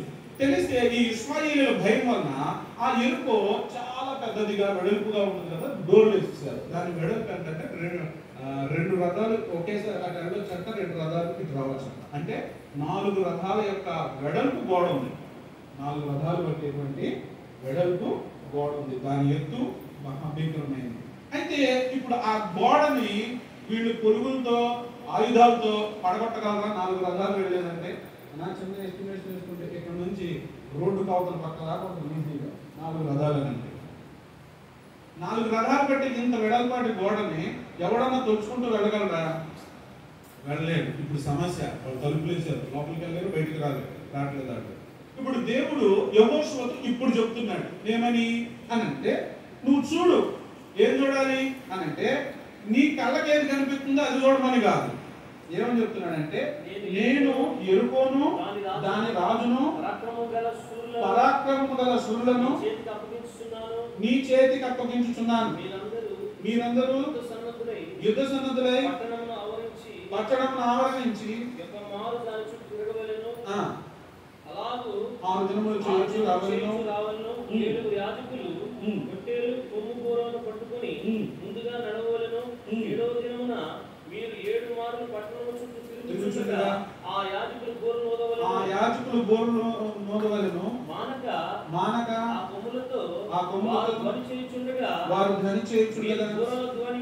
మీరు బోరల ధ్వని వినినప్పుడు జనులందరూ ఆర్భాటముగా కేకలు వేయవలను. అప్పుడు ఆ పట్టణ ప్రాకారము కూలును గనుక జనులు తమ ఎదుటికి చక్కగా. అరే ఎంత ఈ స్టేట్మెంట్ మనం ఒకసారి అబ్జర్వ్ చేస్తే 4 రథాలు వెళ్ళేటువంటి వెడల్పున్న గోడ మనుషుల వల్ల బాంబుల వల్ల కూడా అంత ఈజీగా పోదు. కానీ దేవుడు అంటున్నాడు, నేను చెప్పింది మీరు చేయండి. మొదట నువ్వు చూడాలి. ఏం చూడాలి? ఆ దేశాన్ని, ఆ పట్టణాన్ని, ఆ యొక్క రాజును నీ చేతికి అప్పగిస్తున్నా, అది చూడు. అది దేవుని యొక్క విధానం చూడండి. ఎప్పుడు మీరు అనుకున్నట్టు ఎవరన్నా ఇప్పుడు ఎన్ని కాదు, ఒక జలుబు దగ్గు వచ్చింది, లేకపోతే ఫీవర్ వచ్చింది అనుకుందాం, రైట్? ఫీవర్ వచ్చింది, మీరు పడుకున్నారు, పాస్టర్ గారు వచ్చారు, అమ్మ ఎట్టున్నారు, లేకపోతే అయ్యా ఎట్టున్నారు అనగానే మనం ఏమంటాం? నిజం. పాస్టర్ గారు ప్రార్థన చేశారు, ప్రభా ఈ బిడ్డ నువ్వు స్వస్థపరిచినందుకు ప్రార్థన చేసి అమ్మాయి వస్తాను. ఇంట్లో సాయంత్రాన్ని పక్కింటి అమ్మతో పలకరించారు, వచ్చి అమ్మాయి ఎట్టున్నావా అని అంటారు. ఇమీడియట్గా మనం ఏంటాం? నా బాధ ఏం చెప్తున్నాం, మా ఊరికి పాస్టర్ గారు వచ్చి ప్రార్థన చేసి కూడా వెళ్ళాడు, అయినా కానీ తగ్గల వెళ్ళినట్టు. నాకనకంటే నా బతుకు ఎప్పుడు నేను ఈ బాధలు పడుతున్నా, నాకు సుఖం లేదు. అంతేనా? ప్రార్థన చేసిన తర్వాత పొంది ఉన్నావని నమ్మమన్నాడు కదా, మరి నిన్ను నువ్వు బాగుపడినట్లుగా చూసుకోవాలి కదా, బాగైన వ్యక్తిలాగా ఊహించుకోవాలి కదా. దేవుడు చాలా క్లియర్గా నువ్వు చూసుకో, నేను చెప్పినట్లుగా, నేను చేసినట్లుగా, నీకు జరిగినట్లుగా చూడు అని అంటే, మనం అలా చూడలేని స్థితిలో ఉన్నాము అని అంటే మన ఆత్మీయ నేత్రం ఏమైపోయి అని అంటే మూసుకుపోయాయి. ఎందుకని? ఇప్పుడు ప్రతి మనిషి కళ్ళు మూతపడేటువంటి స్థితి ఎక్కడ ఉంది? కళ్ళు మూసి ఉంచుతారు మ్యాక్సిమం. ఎక్కడ ఉంది? ప్రతి వ్యక్తి, నేను, మీరు, మనందరం, భవిష్యత్తులో వచ్చేవాళ్ళు కూడా మూసి ఉండే ఒకే ఒక ప్లేస్ ఉంది. ఈడెందుకులేండి సంతోషంగా మాట్లాడుతున్నాం, ఎల్లి గర్భంలో మూసి వస్తారు అవునా? సమ్టైమ్స్ మాత్రం పుట్టిన తర్వాత కొంత సమయం మూసిస్తారు. ఎందుకని అంటే ఒకడి నేత్రంలో మూయబడి ఉన్నాయి అని అంటే వాడు అవగాహన లేని స్థితిలో ఉన్నాడని అర్థం. ఈ రోజున ఎన్ని గంటలు నువ్వు వచ్చి ఇక్కడ కూర్చున్నావో అనవసరం, ఎంతగా నువ్వు దేవుని సన్నిధి అంటే మందిరంలో గడిపావో అనవసరం. నీ ఆత్మీయ నేత్రంలో తెరచి దేవుడు చెప్పిన వాక్యాన్ని గ్రహించగలిగి, చూడగలిగి, దేవుని మాటను అర్థం చేసుకోగలిగినటువంటి స్థితిలో ఉన్నప్పుడే దేవుని యొక్క గొప్ప కార్యాన్ని మనం చూడగలం. అందుకే ఈ యొక్క ఉపవాస ప్రార్థనలు దేవుని యొక్క ఉద్దేశాలను గ్రహించడానికి, దేవుడు మాట్లాడేది ఎప్పుడు ఎలా మాట్లాడుతున్నాడంటే, ఏది చూచాడో దాన్ని మాట్లాడో, ఏది జరగాలో దాన్నే మాట్లాడతాడు. హల్లెలూయా, హల్లెలూయా. అర్థం కాలేదు కదా? ఆదికాండం 1వ అధ్యాయం తీయొద్దు, మనందరికి తెలిసింది. చూడండి కొంచెం మన టైం.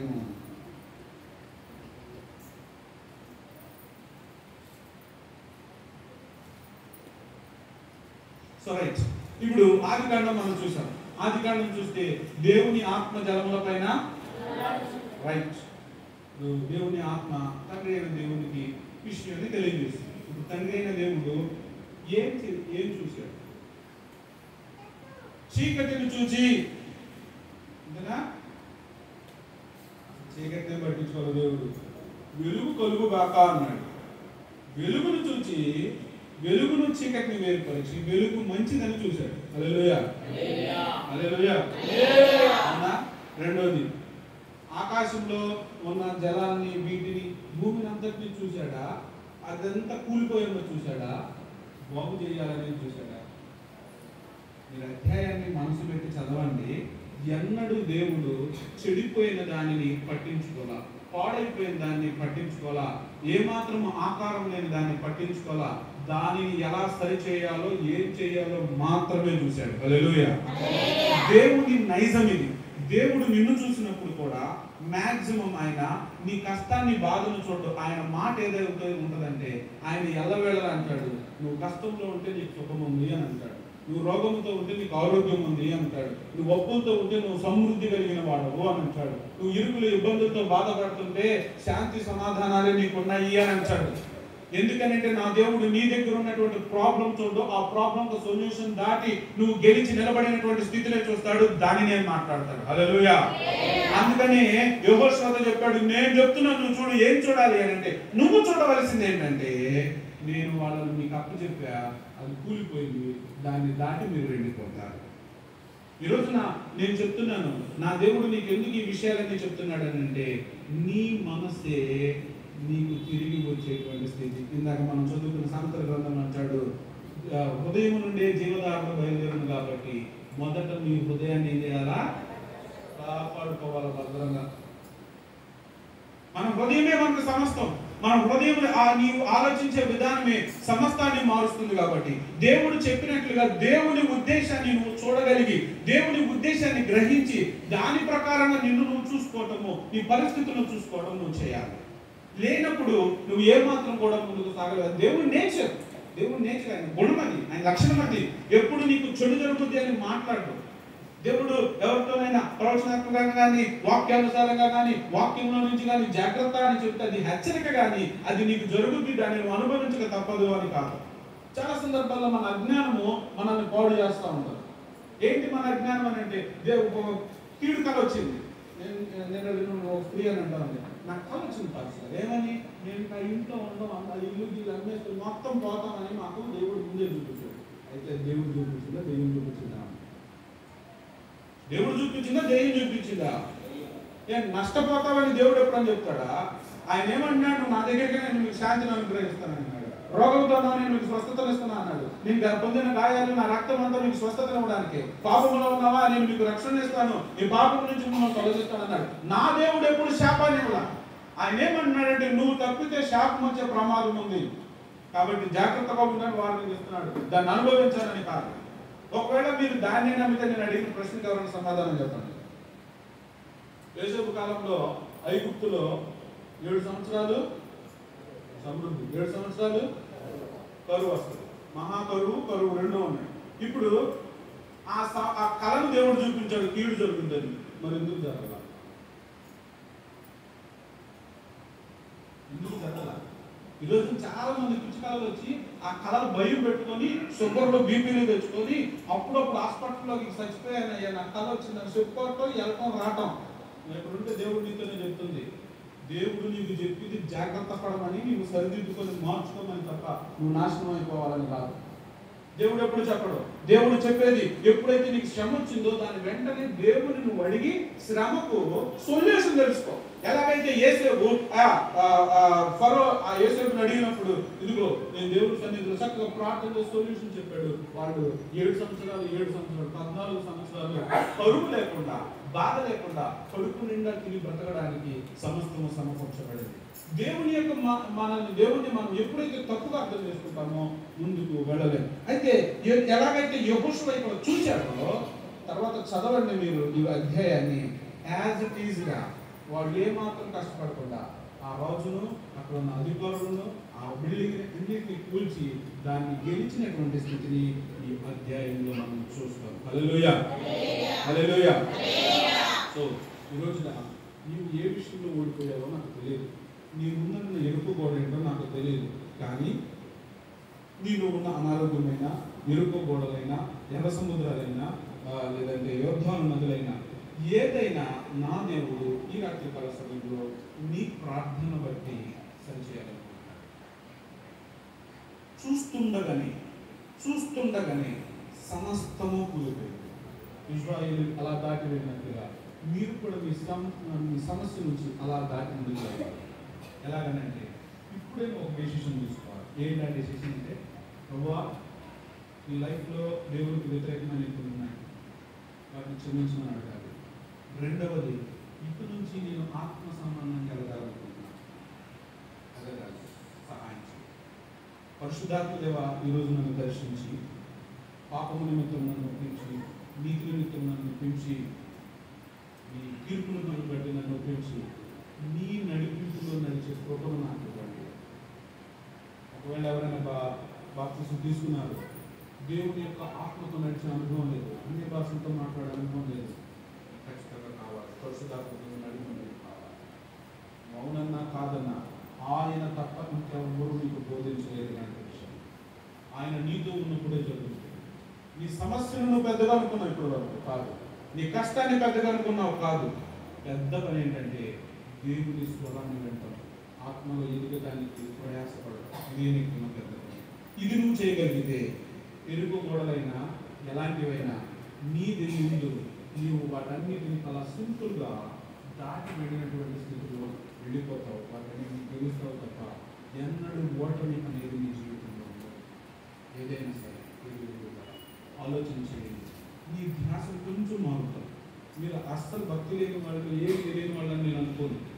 మీకంటూ దేవుడు తన ఆత్మీయ శక్తిని మీకు అనుగ్రహించాడు. కాకపోతే మనం నిర్లక్ష్యంగా ఉన్నాం. ఎస్ అన్నా కదా, ఒప్పుకున్నాను. దేవుని చిన్న నిర్లక్ష్యం ఏంటంటే నేను బెటర్గా నేను నీవు ఆత్మీయంగా ఎదిగే కొద్దీ నీ జీవితంలో కార్యాలు కూడా గొప్పగలడు. నువ్వు ఆత్మీయంగా ఎదిగే కొద్దీ నిన్ను చూసినప్పుడు అనేకమైనటువంటి గొప్ప గొప్ప కార్యాలను నీ ద్వారా జరిగిస్తున్నప్పుడు లోకం నిన్ను చూసి భయపడుతుంది. లోకం నీ జోలికి రావాలంటే భయపడుతుంది. లోకం నీ ముందు తల వంచుతుంది. నువ్వు గొప్ప వ్యక్తిలాగా నీ భూమి మీద నిలబడతావు. నువ్వు సాధారణంగా ఉండడానికి, ఏదో మొక్కుబడిగా మందిరానికి వెళ్ళి వచ్చే వాళ్ళగా మిమ్మల్ని ఉంచడానికి దేవుడు మీరు మనము దేవుడి సన్నిధిలో కలుంచితే గొప్ప కార్యాలు మన ద్వారా దేవుడు జరిగిస్తాం. హల్లెలూయా, హల్లెలూయా. చేస్తారా? చిన్న ప్రార్థన చేస్తారా? ఎవరు మిమ్మల్ని కలగదు, ఎవరిని పట్టించుకోవద్దు. పక్కన ఉన్న వాళ్ళు ఎలా ఉంటారని వద్దు, నీకు అనవసరం. కష్టం వస్తే కనీసం 100 రూపాయలు కూడా నీకు ఎవరి పక్క వాళ్ళ గురించి మనకెందుకు. నీకు సమస్తాన్ని చేసి నీ బ్రతుకును మార్చి నువ్వు ఉన్నతమైన స్థలంలో నిలబెట్టి ఆ దేవుని వైపు మాత్రం తిరుగుతాం. దేవునిలో మనమందరం ఆత్మీయంగా మనం మార్చుకోవడానికి ముందుకు వెళ్దాం. ఈ ప్రార్థనా జీవితం మాట్లా దేవుని యొక్క ఉద్దేశాన్ని గ్రహించే మనసు నీకు లేదు. దేవుని యొక్క ఆత్మ నీతో మాట్లాడుతుంటే ఆ ఆత్మ యొక్క స్వరమును వినడం నీకు రావట్లేదు. కానీ నువ్వు అనుకుంటున్నావు ఆత్మీయంగా బలపడ్డాను. ఇప్పుడే మన జీవితంలో ఈ సమస్తమైనటువంటి పరిస్థితులన్నిటి నుంచి విడుదల పొందడానికి మనందరం దేవుని దగ్గర మాట్లాడదాం. కాస్తంత శక్తి కలిగిన వాడు యవనస్తులు మోకరించండి, మోకాళ్ళ మీద నిలబడండి, 2 చేతులు పైకెత్తండి. పెద్దవాళ్ళు ఎలాగో వాళ్ళు అనారోగ్యంతో మోకాళ్ళు వేయలేరు. దేవుని సన్నిధిలో ఉన్న మనము మన శక్తిని దేవుని కొరకు దేవుని సన్నిధిలో ఉపయోగిద్దాం. మీరు నీ చేతులను పైకెత్తి లేదా నీ చేతులను జోడించి దేవుడిని అడుగు, మొరపెట్టు, ప్రార్థన చెప్పి నా దేవుడు నీకు సమస్తాన్ని కలుగ చేసి నిన్ను సౌఖ్యంగా ఉండేలాగా చేయాలనుకుంటున్నాడు. నా దేవుడు ఈ యెహోషువలాగా ఎరుపు గోడలను కూల్చినటువంటి స్థితిలో నేను పెట్టాలనుకుంటున్నాడు. మన దగ్గర ఉన్న చిన్న లోపమే ఏమీ లేదు. నీవు దేవుని వైపు చూడట్లేదు, దేవునిలో ఆత్మీయంగా బలపడడానికి తప్పించట్లేదు. ఆ తపన, ఆ కోరిక నిన్ను నిశ్చయంగా పరిశుద్ధాత్మ దేవుడు తాకి నీ పరిస్థితిని మారుస్తాడు, నీ బ్రతుకును మారుస్తాడు. కాబట్టి దయచేసి మనందరం ప్రార్థన చేద్దాం, చిన్న ప్రార్థన చేద్దాం. ఏం పర్లేదు, పరిశుద్ధాత్మ దేవుని సన్నిధి ఇక్కడ ఉన్నది. ఆయన నిశ్చయముగా నీతో మాట్లాడుతున్నాడు. ఆయన నీ పరిస్థితిని మార్చాలనుకుంటున్నాడు. నీ ముందు ఎంత శక్తివంతమైనటువంటి సమస్య ఉన్నా సింపుల్ గా వాటన్నిటిని నువ్వు గోడ దాటినట్లుగా, రెట్టు దాటినట్లుగా దాటి వెళ్ళిపోతావు తప్ప నుంచి. అవి నిన్ను పడద్రోయలేవు, అవి నిన్ను ఇబ్బంది పెట్టలేవు, ముందుకు వెళ్లకుండా నిన్ను ఆపలేవు. గుర్తు పెట్టుకో, నా దేవుడు కష్టపెట్టడానికి నీకు చెప్పట్లేదు, ఆ కష్టం నుంచి నేను మార్చడానికి చెప్తున్నాడు. ఆ కష్టం నుంచి ముందుకు తీసుకొని వెళ్ళడానికి చెప్తున్నాడు. నీకు విజయాన్ని ఇవ్వడానికి చెప్తున్నాడు. నువ్వు ఎంత దుఃఖంలో ఉన్నావో తెలుసు ఆయనకి, ఎవరికి చెప్పలేని స్థితి తెలుసు ఆయనకి. కానీ నీవు దేవుని సన్నిధిలో దేవుని వైపు దృష్టి పెడితే ఆయన అంటున్నాడు కదా, నేను చూసుకున్న సమస్తాన్ని, నేను నడిపిస్తా సమస్తాన్ని అని ప్రభు మాట్లాడుతున్నాడు. దేవుని బిడ్డ ఒకసారి ఆలోచన చేయి. నేను ఓటమికి కోలు చేసేవాడు కాదు, తన రక్తం ఇచ్చి కొన్నవాడు నిన్ను విడిచిపెట్టేటువంటి దేవుడు కాదు. నీకు సమృద్ధిని ఇవ్వాలి, ఈ భూమి మీద కావాల్సిన వాటన్నింటినీ ఇవ్వాలి, తద్వారా ఆయన నామము మహిమపరచబడాలి అని ఆయన కోరుకుంటున్నాడు. ఆయన మహిమకు సాక్షాత్మైన ఉండాలని, నువ్వు నిలబడాలని కోరుకుంటున్నాడు. నేను ప్రేమించిన దేవుడు ఈ రోజు నేను పిలుస్తున్నాడు. ఒక్కసారి నువ్వు మారు, నీ పరిస్థితిని మార్చుకో, నీ ఆలోచన మార్చుకో, నీ నడకని మార్చుకొని ప్రభు చెప్తున్నాడు. అన్ని తెలిసిన దేవుడే, కానీ తన ప్రేమను ఎంత బాగా చూపిస్తున్నాడు. నువ్వు ఎక్కడ ఉన్నావో, ఎక్కడ నడిచావో, ఎలా ఉన్నావో, ఏం మాట్లాడావో అన్నిటినీ తెలుస్తున్న దేవుడు.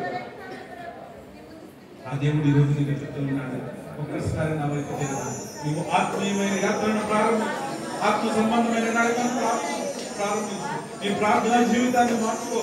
దేవుని మాటలు వినడం నేర్చుకో. దేవుడు చెప్పిన దాన్ని చూడటం నేర్చుకో.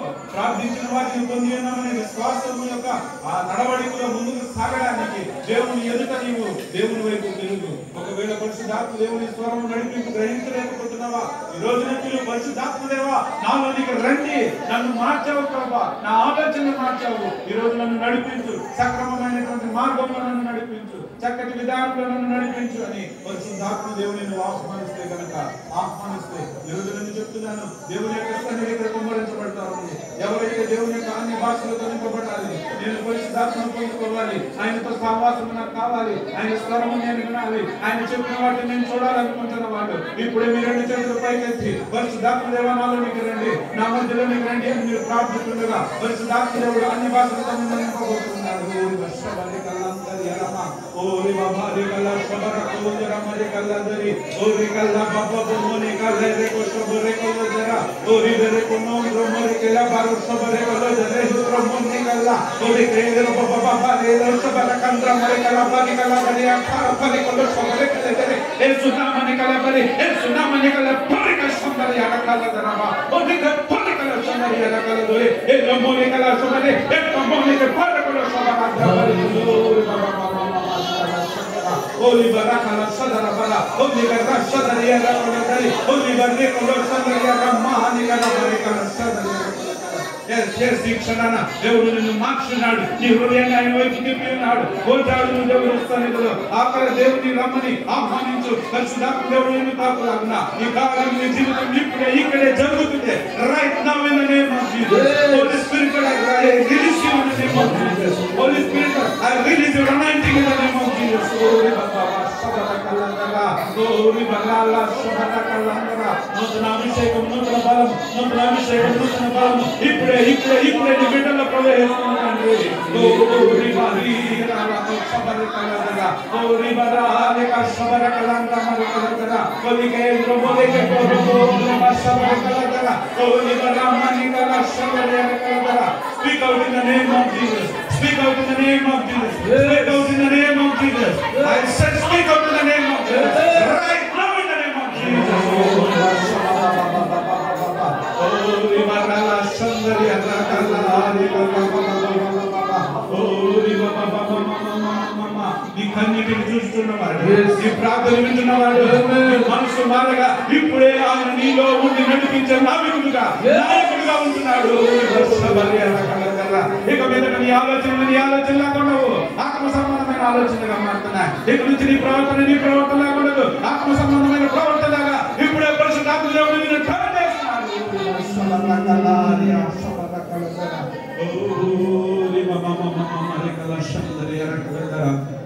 Ori mare kala shandari ara kala dara, ori mara mare ara kala shandari ara kala dara, ori baba mama mama mama mama ni ara kala shandari ara kala dari, ori kala ara sabara kala dara, ori bashandari ara kala dara.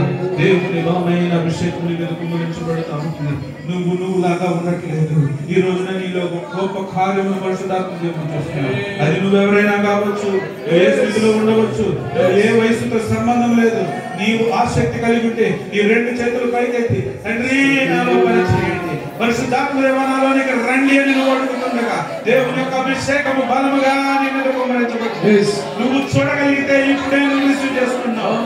నువ్వు దేవుని యొక్క ఆత్మ చేత నింపబడిన వ్యక్తిగా చూడగలిగితే ఇప్పుడే ఆ కార్యము నీ జీవితంలో జరుగుతుంది. నువ్వు ఏది చూస్తున్నావో అదే రిసీవ్ చేసుకుంటావు. నువ్వు ఏది చూస్తున్నావో అదే రిసీవ్ చేసుకుంటావు.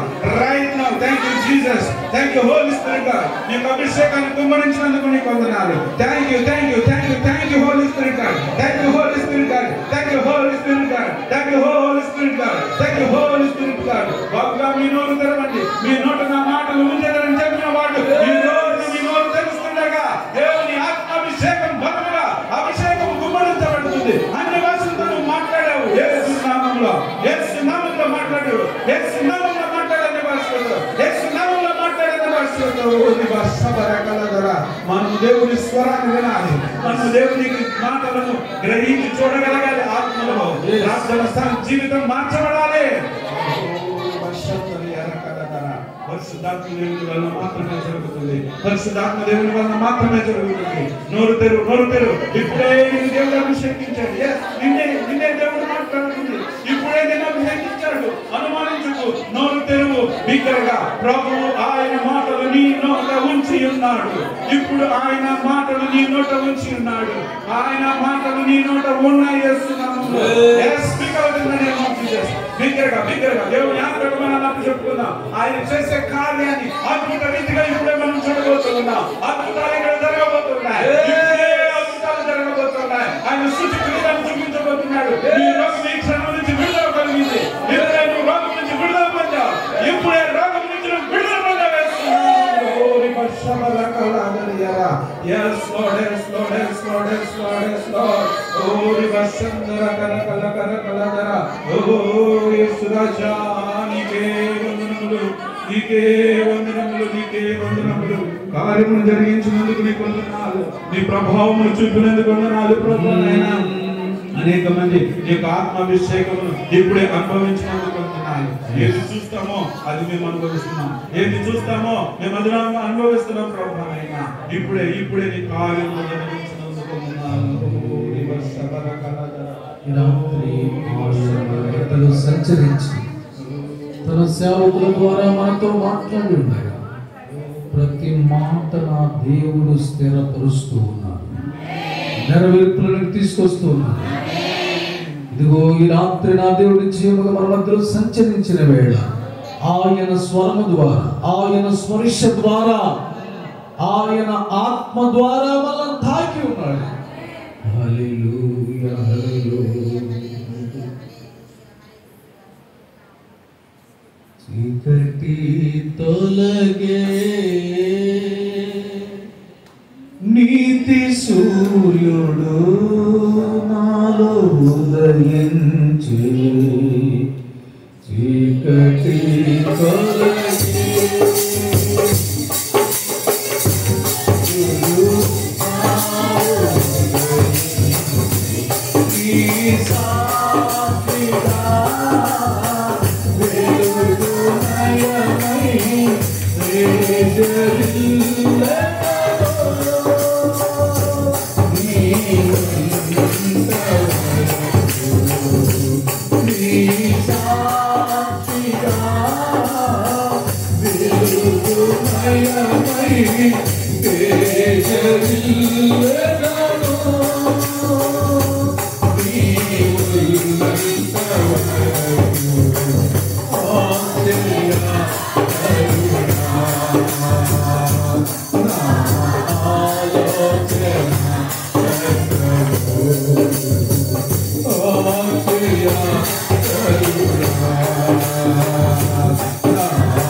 ప్రియ సహోదరి, ఏ విషయంలో దేవుడు నీవు సౌఖ్యముగా ఉండాలని కోరుకున్నాడు ఆ విషయంలో విఫలమైపోయాను. అందుకే నా దేవుడి రాత్రి సేవకుడు నా మధ్యలో నడిపించాడు. అందుకే నా దేవుడు నీతో మాట్లాడు. నీవు అన్ని విషయంలో సౌఖ్యంగా ఉండి ఆయన కొరకు సాక్షిగా ఉండాలని రాత్రి నా దేవుడు ఆశించలేదు. చెప్పబడిన వర్తమానం ప్రకారంగా అయ్యా నేను జీవిస్తాను, నేను బ్రతుకుతాను, నేను నడుచుకుంటాను. నా కుటుంబం నీ సన్నిధిలో ఉంటుంది. ఆయన పాదాలు పట్టుకుని ప్రార్థన చేద్దాం. ఆయన పాదాలు పట్టుకుని ప్రార్థన చేద్దాం. స్తుతి కలుగునుగా, స్తుతి కలుగునుగా, స్తుతి కలుగునుగా, స్తుతి అందరూ స్తుతి కలుగునుగా, స్తుతి కలుగునుగా, స్తుతి కలుగునుగా, స్తుతి కలుగునుగా, స్తుతి కలుగునుగా, స్తుతి కలుగునుగా, స్తుతి కలుగునుగా, స్తుతి కలుగునుగా, స్తుతి కలుగునుగా. అయ్యా నీ పాదాలు పట్టుకుని అడుగుతున్నాను. అయ్యా నీ పాదాలు పట్టుకుని వేడుకుంటున్నాను. నీ పాదాలు పట్టుకుని ప్రాధేయపడుతున్నాను. అయ్యా నిశ్చయముగా నువ్వు నాతో మాట్లాడేవు కదా, నువ్వు నాతో మాట్లాడేవు కదా, నువ్వు నన్ను దర్శించిన వేళ అయ్యా నేను ఒక నిశ్చయత కలిగి ఉన్నాను. నీవు నన్ను ఆశీర్వదిస్తావు. ప్రార్థన చేస్తున్నాను. మహాపరిశుద్ధుడ సర్వాధికారి నీ బంగారు పాదములకు వందనాలు, కృతజ్ఞతాస్తుతులు మేము తెలియజేస్తున్నాం ప్రభా. మా పరిచయను ప్రేమించి తండ్రి నాయన ఈ 10వ మాసంలో ఏర్పాటు చేయబడినటువంటి ఈ ఉపవాస గుడికను బట్టి ప్రభా నీకు వందనాలు తెలియజేస్తున్నాం ప్రభా. ఈ మొదటి దినం ప్రభా ఆశీర్వాదకరంగా మీరు జరిగించిన విధానం కొరకే నీకు వందనాలు మేము తెలియజేస్తున్నాం ప్రభా. తండ్రి నీకు వందనాలు ప్రభా. తావేచని నిలబెట్టి ప్రభా మాతో మాట్లాడే ప్రతి ఒక్క మాట కొరకే నీకు వందనాలు మేము తెలియజేస్తున్నాం ప్రభా. ఆత్మీయంగా తండ్రి మేము వర్ధిల్లడానికి ప్రభా, ఆత్మలో వర్ధిల్లినట్టు ప్రభా, అన్ని విషయాల్లో సౌఖ్యంగా ఉండడానికి ప్రభా, మాలో ఏ ఆటంకాలు ఉన్నాయో, ఏ అడ్డుబండలు ఉన్నాయో ప్రభా, ఏ అపరాధాలు ఉన్నాయో ప్రభా, వాటిని మాలో నుండి తీసివేసుకోవడానికి ప్రభా మాకు సహాయం దయచేయమని అడిగిన తండ్రి నీకు వందనాలు ప్రభా. నీ మాట వినే కృపను మాకు అనుగ్రహించండి ప్రభా. నీకు స్తోత్రాలు తండ్రి నాయన. అయ్యా తండ్రి నమ్మిక మాత్రం మాకు దయచేయండి ప్రభా. నీకు వందనాలు మేము తెలియజేస్తున్నాం తండ్రి నాయన. అయ్యా నమ్మిన మేము తండ్రి నాయన వాక్యానుసారంగా నడుచుకోవడానికి కావాల్సిన కృప మీరు అనుగ్రహించమని మేము ప్రార్థన చేస్తున్నాం ప్రభా. నీకు వందనాలు తండ్రి నాయన. మహోన్నతుడ సర్వాధికారి నీకు వందనాలు ప్రభా. అయ్యా మాట్లాడిన ప్రతి ఒక్క మాట కూడా ప్రభా మా హృదయంలో నీరు కట్టి ఫలింప చేయమని మేము ప్రార్థన చేస్తున్నాం తండ్రి. నీకు వందనాలు. ఈ రాత్రి వచ్చిన బిడ్డలందరూ మీరు దీవించండి, ఆశీర్వదించండి ప్రభా. అయ్యా మిగిలిన మిగిలి ఉన్న దినాలు కూడా ఆశీర్వాదకరంగా మీరు జరిగించండి ప్రభా. నీకు వందనాలు ప్రభా. అయ్యా తను ఈ దినం వచ్చిన దైవజనం నిలబెట్టి మాతో మాట్లాడే ప్రతి ఒక్క మాట కొరకే మరి ఒక్కసారి ప్రభా మీకు వందనాలు మేము తెలియజేస్తున్నాం తండ్రి. నాయన ఇంకా మీ సేవకులు బహు బలంగా వాడుకోనండి, సహాయం దయచేసి మహిమ పొందమని అయ్యా మిగిలి ఉన్న దినాలు కూడా మీరు దీవెనకరంగా జరిగించి మహిమ పొందమని యేసయ్య శ్రేష్టమైన నామములో ప్రార్థించి వేడుకుంటున్నాం తండ్రి. ఆమేన్. ప్రార్థనలకు ఇచ్చిన దేవునికి స్తోత్రం చెల్లిద్దాం.